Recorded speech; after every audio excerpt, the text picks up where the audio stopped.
It's like a metallic, I'm wearing white, but it looks like silvery white. It's a metallic filter. I love it. All right. Hi, Cancer. Welcome to the Leo full moon. I've decided I want to do your readings on the full moon. Okay, great. It is your ruling planet. Cancer sun, Cancer moon, Cancer rising. The Leo moon is very emotional. Our planet is in Leo, and we may already kind of be done with feeling feisty, actually. I think maybe everybody else is feeling feisty. We have uncovered some truths. We have already died and been reborn. Some of our vengeance has been quelled. Our journey away from our emotions and into something much more powerful has been well on its way for a while. Our transformation, especially punctuated by this Leo full moon, approaches a really satisfying level of completion. More and more, the sentimentality loses its value. And in its stead, in its place, our value is heightened. And I don't think we ever realized that before. I don't think we've ever truly thought about where we have to take that power from to give it to our emotions and the connections that we have with people that elicit those emotions. I don't think we've ever had a really honest look at where we're drawing from to give that blood out. And we have learned the hard way from being drained over and over again the vampiric nature of the relationships that we were in. And the more we have pulled away, I think we've realized that we have been conflating our emotions with ourself. And in that, especially today, you may feel it, in that you have been losing something. And when you don't feel that loss anymore, when you don't feel that drag anymore, the freedom, the slipperiness of it is so wonderful, because the drag, the pull, the neediness of those emotions, you had to provide. You had to, I'm getting so irritated.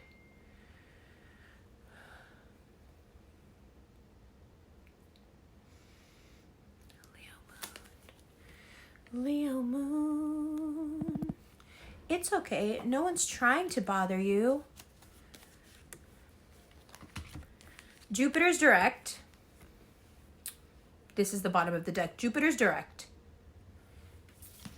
And you know exactly what the fuck is going on. Blame and shame. We're so far past blame and shame. Nobody's blaming and shit. We're not doing that anymore. You may have actually caused a bit of a stir with the people around you because you're not acting like yourself. What's going on with you? Why? Because I don't feel bad about myself so you can feel good about yourself? Why? Because I'm not taking things on the chin just to keep the peace? Why? Why? Because I'm not sacrificing myself and laying myself out anytime a sacrifice needs to be made or someone needs to take one for the team. Why am I not acting like myself? Why? Because Jupiter is direct right behind that natal sun. If you are Cancer rising, that's your 12th house. Jupiter is direct. Nobody is coming to save us, Cancer. Nobody. And you know what? I think we've spent years crying about that because we knew it already. But it's like so heartbreaking because we would save somebody for sure. Why not? If we could.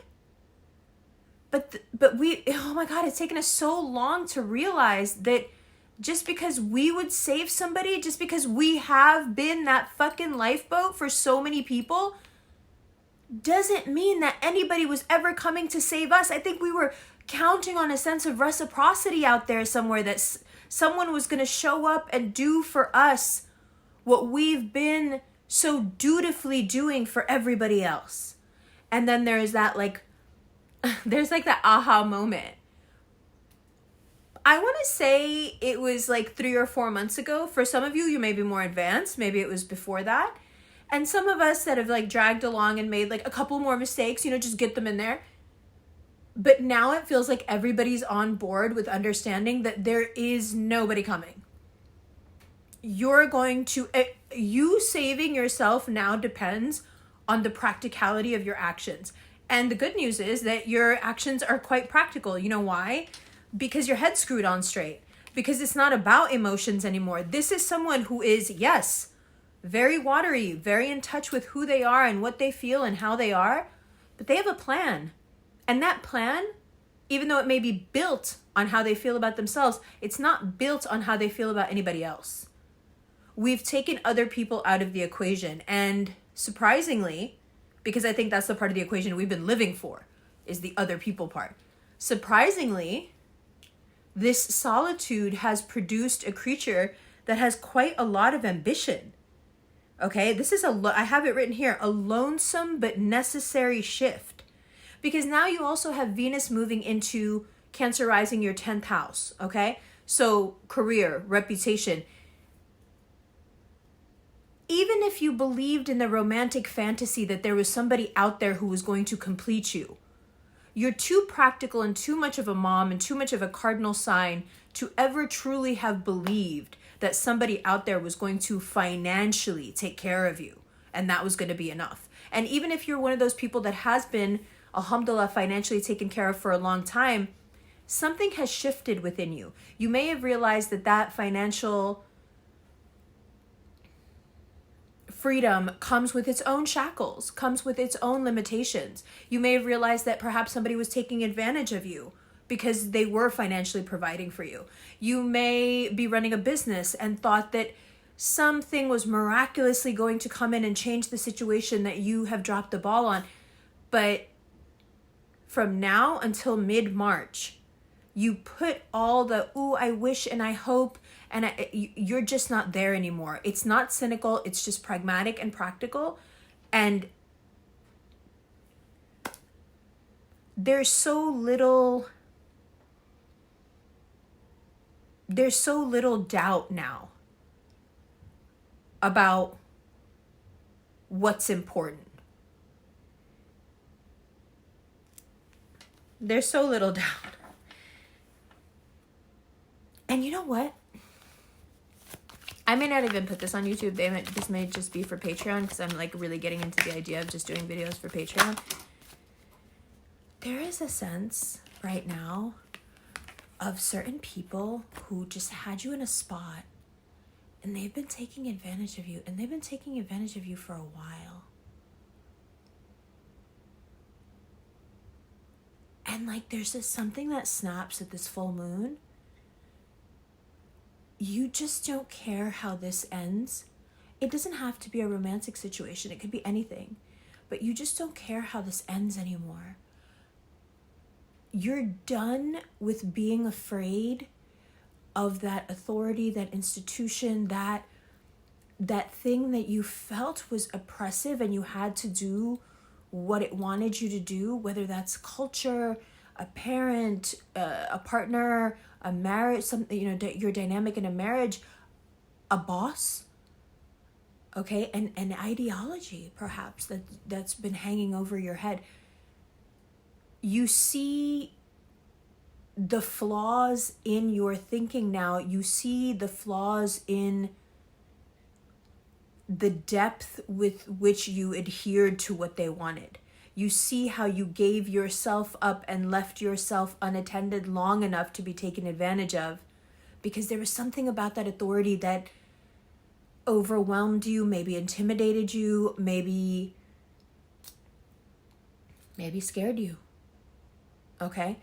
But the best part about knowing that nobody's coming to save you is that the world is literally yours because you're the one who's going to do what needs to be done. And then of course God is going to step in, the universe, alhamdulillah, and do, but you got to do your part, and you are no longer waiting. You've been doing everybody else's part. A lot of people have been allowing you to do their part of the work, and you've just been doing it.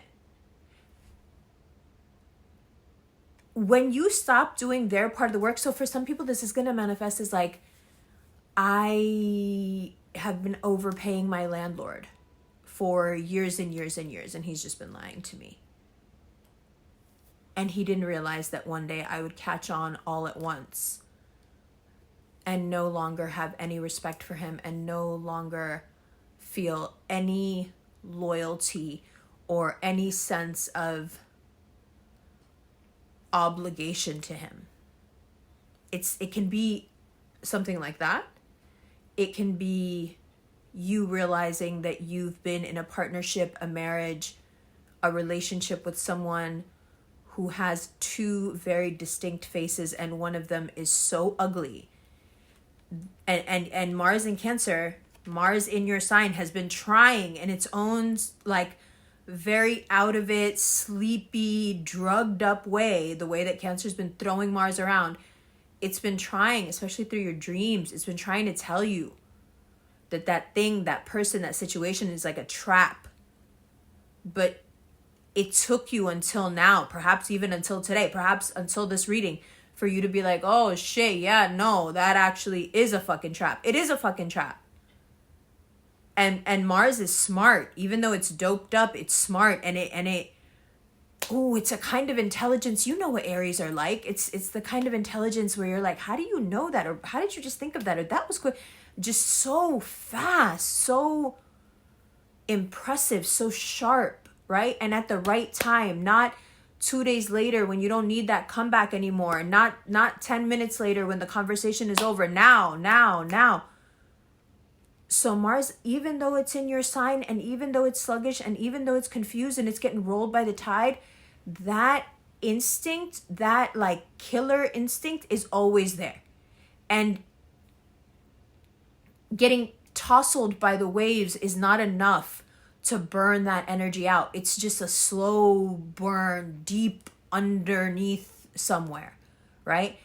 And when the news breaks or the realization hits you that this one specific area of your life, this thing, you have been deceived, betrayed. 7 of Swords, like with authority, you have been betrayed with authority.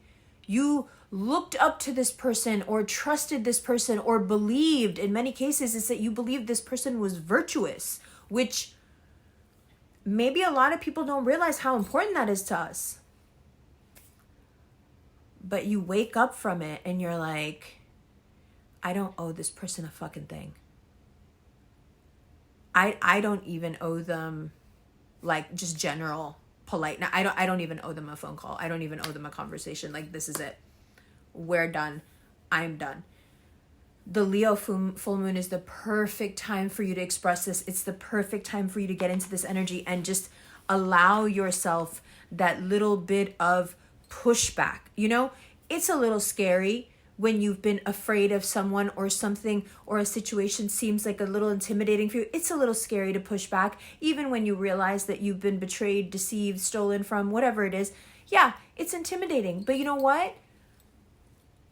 That lack of sentimentality, that drive and that fire you have, where Mars has been secretly brainwashing you this whole time, going, nobody's coming to save you. You need to get up and do something. You need to get up. It finds its moment. And that fire during this Leo moon is just Leo full moon, and you need to take advantage of it the best you can. What I would suggest first and foremost is that you say no.